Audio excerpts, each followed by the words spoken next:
Bugun ba'zi qurilish tashkilotlari firibgarlikning yangicha usulini o'ylab topishgan.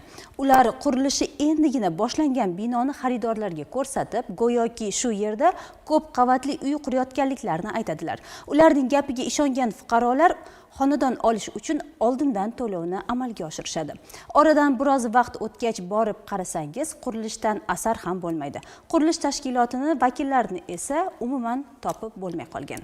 Majburiy ijro byurosining Mirzo Ulug'bek tuman bo'limi xodimlari tomonidan sodda fuqarolarni ana shunday shaklda chuv tushirgan qurilish tashkilotidan 1 milliard 100 million so'mga yaqin mablag' undirib olinib, xaridorlarga qaytarildi.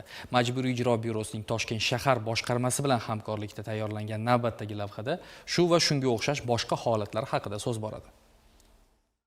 Toshkent viloyatida qurilish tashkiloti uy sotib olishni niyat qilib yurgan bir guruh fuqarolarga tez fursatlarda sifatli uy qurib berishni va'da qiladi.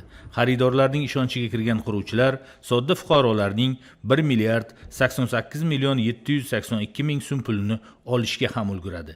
Lekin oradan ancha vaqt o'tib ketsa-da, qurilish chalaligicha turavergan. Yana bir holatda fuqarolik ishlari bo'yicha Mirzo Ulug'bek tumanlararo sudining ijro varaqasiga asosan qarzdor fuqaro undiruvchi foydasiga katta miqdordagi aliment pulini to'lab berishi lozim bo'ladi. Qarzdorlikni o'z vaqtida bartaraf etmaganligi tufayli qarzdorga tegishli bo'lgan Onyx rusumli avtotransport vositasi qidiruvga beriladi. Majburiy ijro harakatlari davomida yo'l harakati xavfsizligi xodimlari bilan hamkorlikda qarzdorga tegishli bo'lgan avtotransport vositasi xatlangan hamda jarima maydonchasiga qo'yilgan.